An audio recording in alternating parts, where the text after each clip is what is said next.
Boa tarde a todos. Boa tarde. Desde já agradecemos a presença e esperamos que esse encontro esteja a ser produtivo e significativo e a corresponder com as expectativas de todos vós. Bem, falando sobre os direitos ou a efetividade dos direitos econômicos e sociais dentro do ordenamento territorial angolano, é necessário primeiro fazer uma abordagem ou uma contextualização histórica daquilo que vai ser os direitos econômicos e sociais a nível global.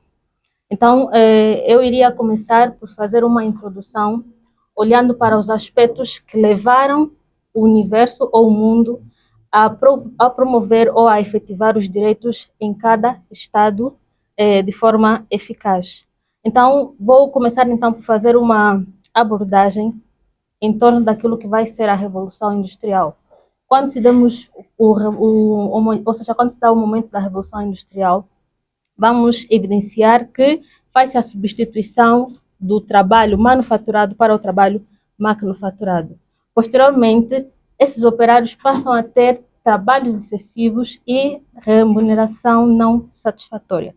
E essa remuneração não satisfatória vai levar, então, a uma manifestação por parte dos operários do proletariado que vão reivindicar melhores condições de vida.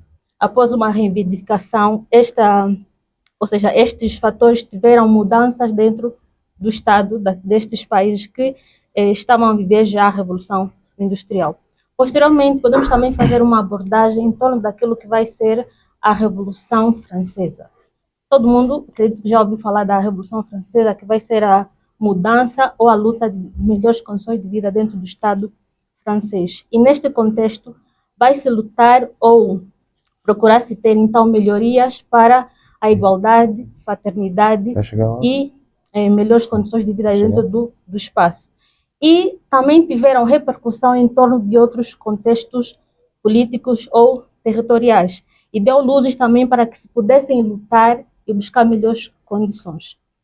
Posteriormente, ainda podemos abordar aspectos alinhados com a Revolução, ou melhor, a Segunda Guerra Mundial.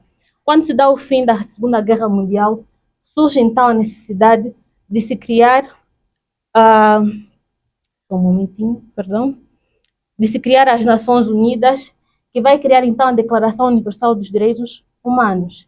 Então, todas as consequências que alguns indivíduos criavam dentro dos seus estados se reivindicavam na vida de povos inocentes. Então, vai surgir a Declaração Universal dos Direitos Humanos para poder lutar e efetivar os direitos daqueles que muitas das vezes sofrem consequências causadas por outros. Ok, falando então de algumas características dos direitos econômicos e sociais, nós podemos fazer então uma abordagem daquilo que vai ser a exigência da atuação do Estado. Então, a exigência da atuação do Estado vai levar para a criação de políticas públicas de uma concretização relacionada à igualdade material. E essa igualdade material vai buscar reduzir desigualdades sociais. Assim também como vai olhar para aspectos progressivos e dependendo de recursos disponíveis de cada país. O que quer dizer que nós não podemos querer que os nossos direitos sejam iguais a outros estados ou nações. As nossas reivindicações vão ser feitas com base às condições que o nosso estado oferece. Também ainda podemos incluir ou olhar para os direitos com a saúde. O direito à saúde, à educação, ao trabalho, à habitação e à segurança social. Todo indivíduo tem esse direito dentro do seu estado. Daí que nós vamos encontrar hospitais públicos que vão atender pessoas que nem sempre têm condições financeiras para buscar ajudas, a hospitais privados, entre outros aspectos. Temos ainda, então, aquilo que é o nosso ponto focal. Posteriormente, o Dr. Américo, de forma mais aprofundada, vai dar uma abordagem à efetivação no ordenamento jurídico angolano. Falando da efetivação no ordenamento jurídico angolano, nós podemos olhar que os direitos econômicos e sociais estão consagrados na Constituição da República, que vai ser o elo principal para a discussão dos direitos de todo cidadão angolano. E, dentre estes direitos, nós podemos destacar o direito à educação. Todo indivíduo dentro do território nacional ou angolano tem o direito de reivindicar a educação, o direito à saúde, o direito ao trabalho e à justa remuneração. O que quer dizer que todo indivíduo que vai prestar um serviço de forma justa tem que ter direito a uma remuneração. Assim também como o direito à habitação. Então, a partir do momento que somos cidadãos nacionais, dentro do nosso território, nós temos direito à habitação. Quando me refiro ao direito à habitação, não me refiro precisamente a uma casa adquirida ou construída que o Estado vai fornecer ao cidadão, mas podemos falar ainda do território. A partir do momento que o indivíduo tem direito de uma parcela de território em Angola, pode constituir a sua habitação. Depois temos ainda o direito à segurança social, que acredito que todos os presentes entendem o que vai ser o direito à segurança social. E a Constituição angolana adopta o princípio social e compreende-se com a redução de desigualdades e a promoção de justiça social. O que quer dizer que a efetivação desses direitos ainda enfrenta desafios. E acredito que todos os presentes concordam com isso. Nós ainda temos que melhorar muito para que haja uma igualdade naquilo que vai ser os direitos sociais e econômicos para todos os cidadãos nacionais. O que quer dizer que essas limitações econômicas nos levam a uma reivindicação, pode não ser constante ou de forma visível, que exista uma insatisfação por parte dos cidadãos que se encontram dentro do nosso território. Quanto à importância na atualidade sobre estas questões, podemos ainda observar que o direito econômico e social constituem ou continuam a ser fundamentais, especialmente em países que estão em vias de desenvolvimento. O que quer dizer que nem todo cidadão que está em países em vias de desenvolvimento está satisfeito com as condições sociais e econômicas que o Estado garante aos mesmos. E persistem desigualdades significativas, que também são visíveis, e a sua efetivação está ligada a políticas públicas eficazes e ao compromisso dos governos com a justiça social. Olhando ainda para as organizações internacionais, podemos ver ou mencionar a Organização Internacional do Trabalho, que desempenha um papel importante na promoção desses direitos. Então, são organizações ou instituições que vão lutando para continuar a promover a melhoria das condições de direitos sociais e econômicos dos países em vias de desenvolvimento. Também se estabelecem ainda normas e se incentiva melhores condições de trabalho em todo o mundo. O que quer dizer que o cidadão a reivindicar não quer dizer que o Estado vai lhe garantir essas condições sem que ele preste algumas condições de trabalho, ou que seja se é que assim posso dizer, um cidadão preguiçoso. Tem que prestar trabalho e, ao mesmo tempo, vai lhe ser dado as condições que ele está a reivindicar.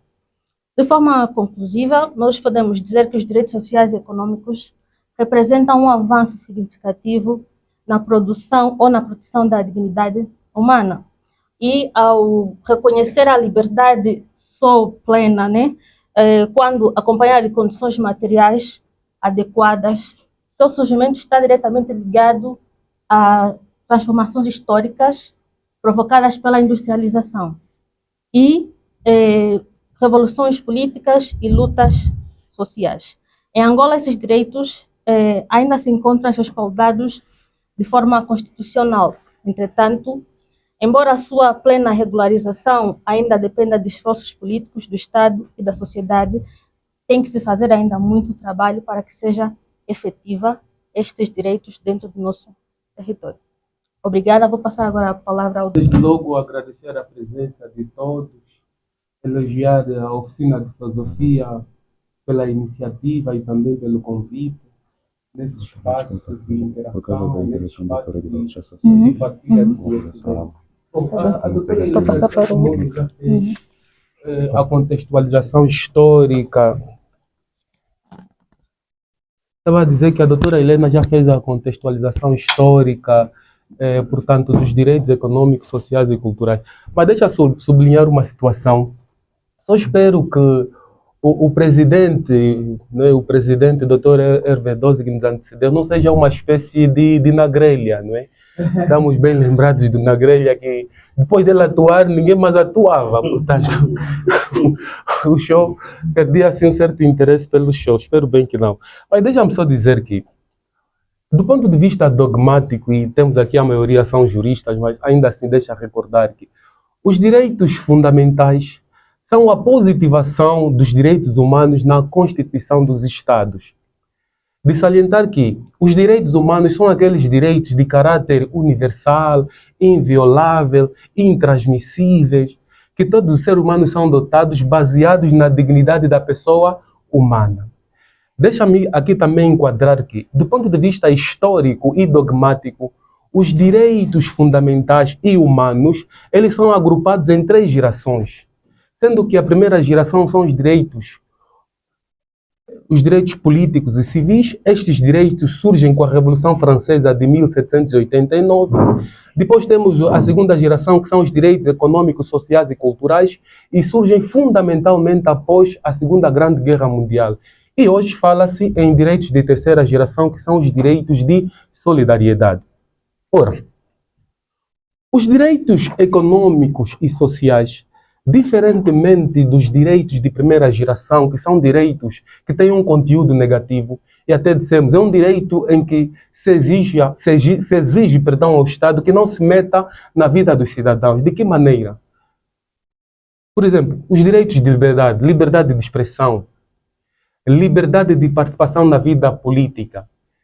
Quando falamos que é um direito de caráter negativo, estamos a dizer que o Estado não pode, portanto, se emiscuir na esfera privada dos cidadãos, fazendo que os cidadãos sejam livres na participação política. Já os direitos de segunda geração, os direitos econômicos e sociais, são direitos de caráter positivo, são aqueles direitos em que o Estado consagra, mas o Estado tem que adotar políticas públicas para que os cidadãos possam efetivamente exercer esses direitos. Ora, do ponto de vista constitucional, do ponto de vista do enquadramento deste direito, o nosso ponto de partida é analisar um princípio essencial do nosso Estado de Direito. É exatamente o princípio do Estado Social. O que é que nos diz este princípio do Estado Social? É uma espécie de democracia econômica, na qual o Estado é obrigado a uma intervenção positiva, no sentido de garantir aos cidadãos, condição mínima para a sua subsistência.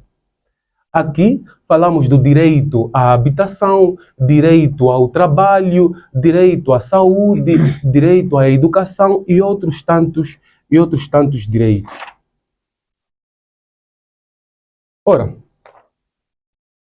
portanto, feita este enquadramento doutrinário, do ponto de vista da nossa Constituição, desde logo nós encontramos o artigo 21º a trazer valores básicos do nosso Estado Social, da qual eu cito os seguintes: a criação progressiva das condições necessárias à efetivação dos direitos econômicos, sociais e culturais dos cidadãos, a promoção do bem-estar, da solidariedade social e da elevação da qualidade de vida do povo angolano, a promoção de políticas que permitam tornar universais e gratuitos os cuidados primários de saúde, a adoção de políticas que assegurem o acesso universal ao ensino obrigatório e gratuito, entre outros. É assim que, por exemplo, para o nosso caso em concreto, temos um sistema de saúde elementar que deve ser gratuito nos termos da Constituição.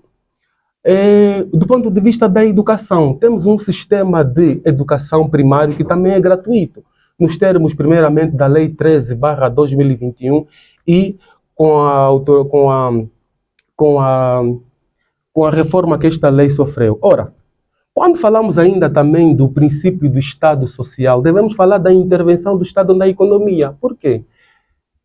Este princípio do Estado Social tem que ser, portanto, logicamente tem que ser concatenado com a intervenção do Estado na economia, porque é com essa intervenção do Estado na economia que o Estado aparece para corrigir as falhas do mercado, no sentido de garantir melhores condições sociais para os cidadãos.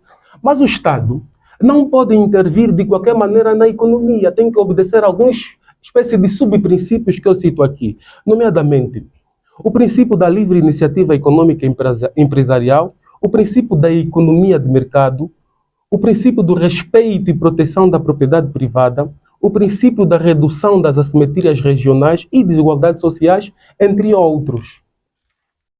Em síntese, eu trago aqui uma máxima de Jonatas Machado: a intervenção do Estado na economia é indissociável da promoção da justiça social. Na promoção da justiça social, nos termos do artigo 90 da Constituição da República de Angola, o Estado deve promover a redistribuição da riqueza, adotar políticas fiscais que assegurem a justiça, a equidade e a solidariedade, fomentar, apoiar e regular a intervenção dos agentes privados na realização dos direitos sociais, remover obstáculos à garantia de igualdade de oportunidades, entre outros. Mas a questão que se coloca: quais são então os mecanismos de efetivação dos direitos fundamentais? Por quê? A questão que se coloca é: se um determinado direito eu não posso invocar perante o tribunal ou outras instituições, será que podemos considerar ele de direitos? Ou seja, na vertente de direitos econômicos e sociais, não é?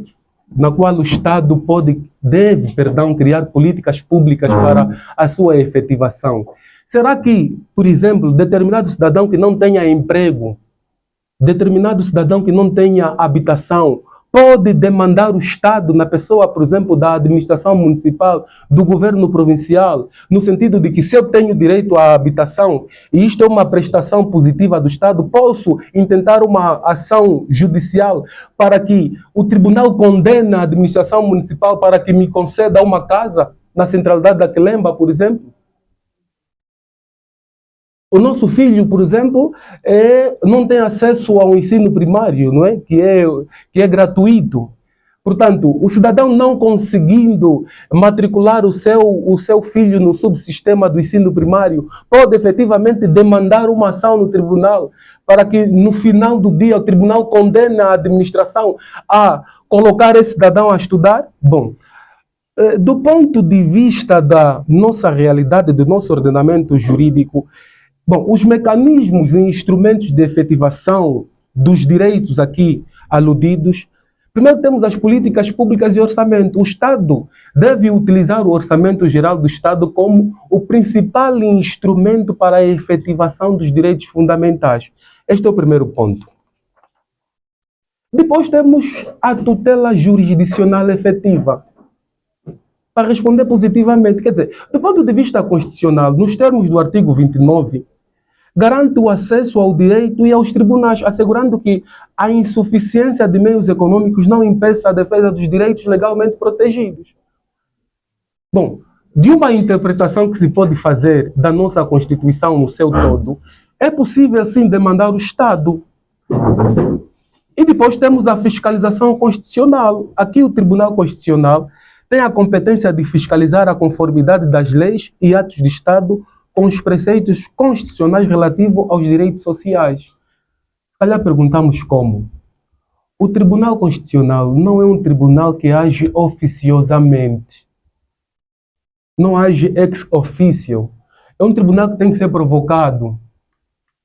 Quando eu digo é um tribunal que tem que ser provocado, quer dizer que este tribunal só age em conformidade com os requerimentos dirigidos com aquelas entidades que efetivamente têm a competência de intentar ações junto daquele tribunal. A questão que se coloca é, porque não está claro na Constituição, quem tem legitimidade para pedir, por exemplo, a fiscalização sucessiva, abstrata ou a fiscalização preventiva ao Tribunal Constitucional? Ou melhor, o Orçamento Geral do Estado é uma lei ordinária, tal como as outras leis. Não é? E cabe, por exemplo, ao Tribunal Constitucional, já que o dissemos, fiscalizar preventivamente ou sucessivamente todas as leis, se estas leis estão em conformidade com a Constituição.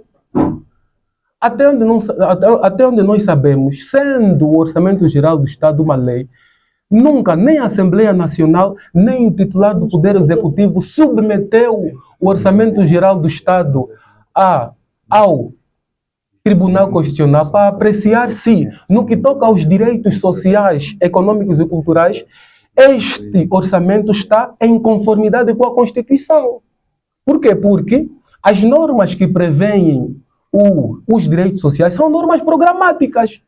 E estas normas programáticas devem se efetivar por intermédio de um instrumento. E o principal é o Orçamento Geral do Estado e outros instrumentos de políticas públicas. Mas pronto. Depois temos os desafios à sua efetivação real. Quais são os desafios? Aqui é um pouco político. Por exemplo, limitações financeiras. A volatilidade das receitas públicas. A principal fonte de receitas públicas em Angola são as receitas petrolíferas. É ali que o executivo sempre diz que não há dinheiro para suprir as necessidades básicas dos cidadãos, como a construção de escolas, hospitais e etc. Depois temos deficiências estruturais, e aqui não vou ser repetitivo, como salas de aulas sobrelotadas, falta de professores, infraestruturas sanitárias precárias, enfim.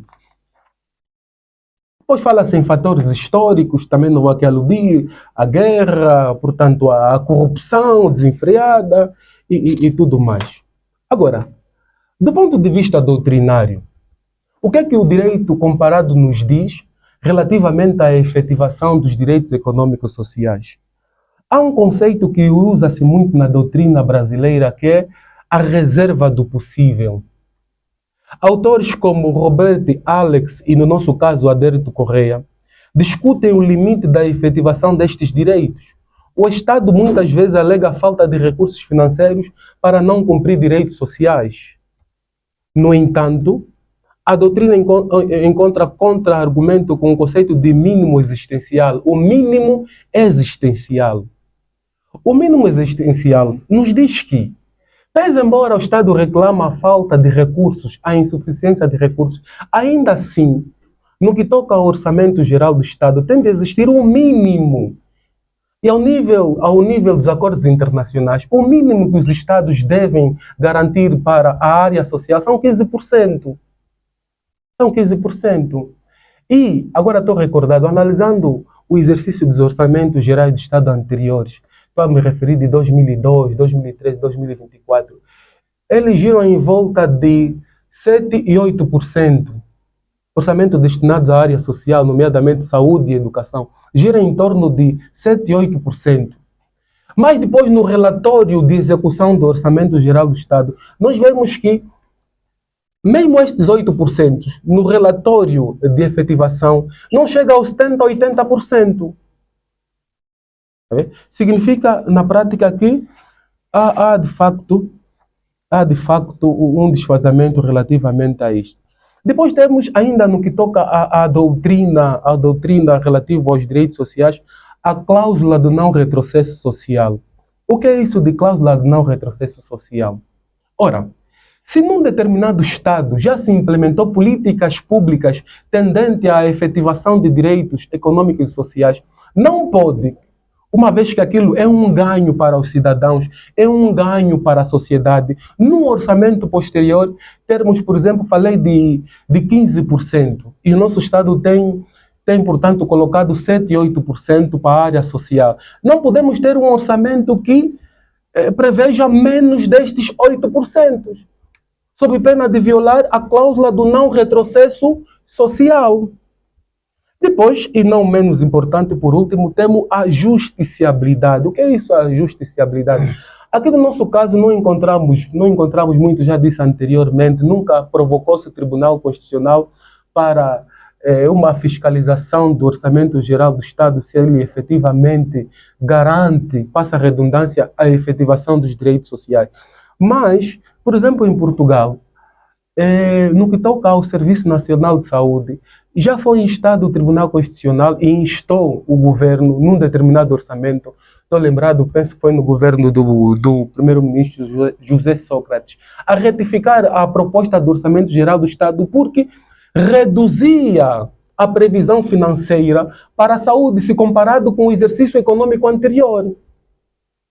Portanto, foi submetido, mediante pedido da Assembleia Nacional naquela altura, para se ver se efetivamente aquele orçamento estava em conformidade com os ganhos sociais que já se adquiriram em exercícios passados, ao que o Tribunal Constitucional instou o governo a retificar aquela situação.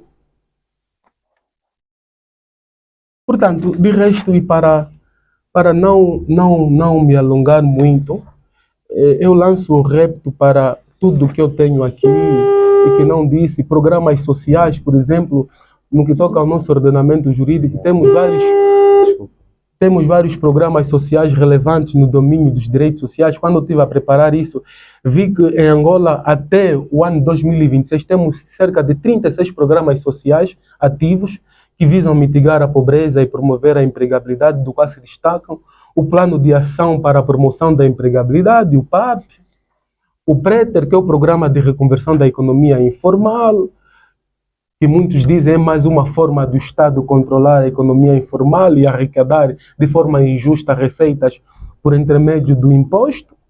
E por último, não mais importante, temos o QUENDA, que é o Programa de Fortalecimento da proteção social. Portanto, em guisa de conclusão, no nosso entendimento, no ordenamento jurídico angolano, a efetivação dos direitos econômicos e sociais enfrenta um paradoxo. Temos uma Constituição de vanguarda, ela é social e progressista, mas uma execução orçamental de contingência. A reserva do possível acaba por ser o argumento jurídico-político que justifica a distância entre o direito garantido no papel e o serviço prestado na prática. Muito obrigado pela atenção.